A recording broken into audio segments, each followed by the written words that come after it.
We've all worked hard for our money, and the last thing I want to see is for any of us to get scammed out of it.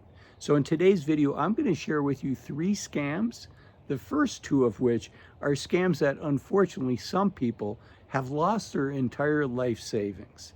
I don't want to see that happen to you. And unfortunately, as we get older, into our 50s or 60s, or in retirement, we become more susceptible to scams like this. Frankly, we're just not as sharp mentally, and we've accumulated more money, so we're more attractive targets for the scammers. So let's jump in and talk about the first one. The first one I call a social media scam, and that's where somebody's YouTube channel or their Facebook page or their Instagram, LinkedIn, whatever it is, gets hacked, and the hackers go in and they put on a video that looks like it's from a well-known, respected person.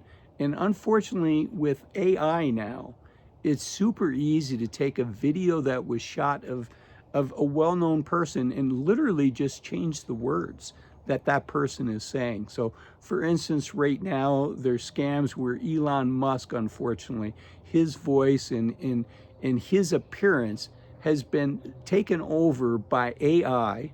So it's a video that really took place with him, but they're changing what he's saying. And essentially what the scam involves is, instead of putting your money with a known custodian, firms like Fidelity, Schwab, Vanguard, folks like that, people are being scammed and talked into putting their money with an unknown custodian.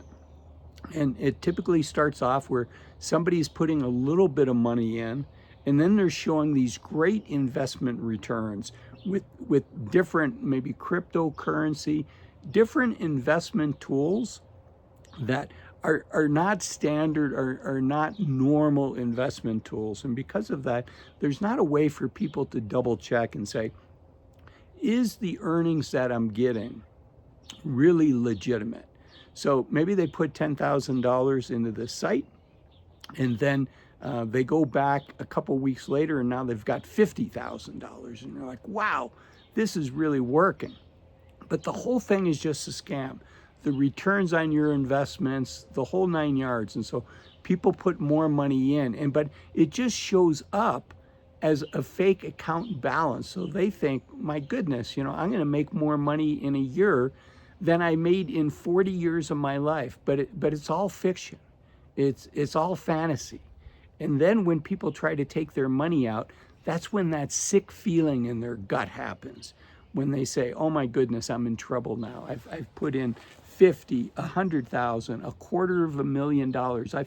I've heard of this happening in different reports, and I don't want to happen to you. So, stick with the primary custodians, the Schwabs, the Fidelity, the Vanguards, the well-known custodians. And that's, as a quick aside, as a financial advisor for over 20 years, for the most part, I like people having double verification of their accounts. So when you're working with a financial advisor, I think your account should likely be at not custodied by the financial advisor, but it should be custody at like a Schwab, of Fidelity, of Vanguard, so that you're getting account statements from the custodian, and then you're also getting your account statements from your financial advisor. So that's the first one, is what I'm calling social media hacks. The second one, unfortunately, are these phone scams, these text messages, these phone call spoofs, where it looks like it's coming from our major bank, wherever you're banking, whatever the name of that firm is. And most of us have nationally recognized banks. Many of us, because it's so convenient, have online banking set up now. And where we really have to be careful is the scam goes, they send you a text, they give you a phone call, it shows up as from your bank, and then they say, you know what, we have to identify that you are who we think you are. So we're going to send you a 5-digit, a 6-digit, an 8-digit code to your cell phone to verify that I'm speaking to the correct person. The bank is saying this. And that code is actually a code to access your bank account. And the banks, I think, in the last 6 months have gotten very good about saying, do not share this code with anyone. And it's super important that we follow that, because unfortunately, once you give that code away, now people have access to your bank account. And I was reading a report where a woman, a retired woman, lost her entire life savings. And her bank said, sorry, there's nothing we can do. We told you not to give this code to anybody. So what do?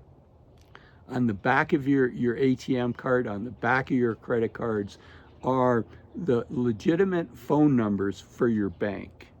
Call the bank directly. Oftentimes these scams are set up, somebody's using your debit card. And we've gotten $4,000 of unverified purchases, and we want to protect your account. So there's this sense of urgency. You're lulled into thinking, I need to act, and I need to act now because I don't want somebody using my ATM card, my debit card.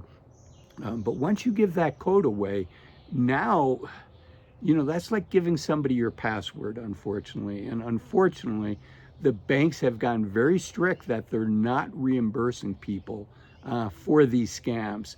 So not only is it a violation of our privacy, but unfortunately it's also taking tens of thousands, and for some people hundreds of thousands of dollars away from their account. So that's the second one. The third one is probably not where you're going to lose your life savings, but it's probably the most prevalent scam out there. And this one, I was reading a report. It was an interview with Frank Abagnale. He was doing a seminar for the Nevada banking group. And Frank Abagnale is not a household name, but we all know him from the movie Catch Me If You Can with Leonardo da Vinci. So that was Frank's story. And he talks about all of these different cons. Of course, the movie focused on the big ones, him pretending to be a surgeon, him pretending to be an airline pilot. But he was also a small-time scammer as well. And one of the scams that he talks about is people picking up, intercepting, if you will, physical copies of our checks. So we write out a check, and I know we don't do that often anymore. Most of us have online bill paying. But maybe, we have a relative, an older relative, and we're sending them a check. And it's called check washing. If you put these checks in the mail, in your mailbox, it's super easy for scammers to just, drive up the neighborhood and see where the red flag is on the mailboxes and pick up these checks. And then they can wash them. They put Scotch tape over your signature so your signature stays there. But then they wash them with a commonly available chemical. And from there, they can change who the payee is, who pay to the order of. So instead of it being your Aunt Emma, it goes to John Smith. And he says, and I have not verified this, but I wanted to share it with you, that there is a pen that's available at most office supply stores. It's the Uniball 207, Uniball 207 pen. And he says it's the only pen that he knows of that's resistant to this check washing. So those are 3 scams that I want you to be aware of. And I also want you to be thinking about not just when we're saving our money for retirement, but thinking about enjoying the journey up to retirement. And that's why I made this video up here. 7 things to stop doing in your 50s and 60s to enjoy the journey more. Thanks for watching this video, and I'll see you in this one. Bye-bye.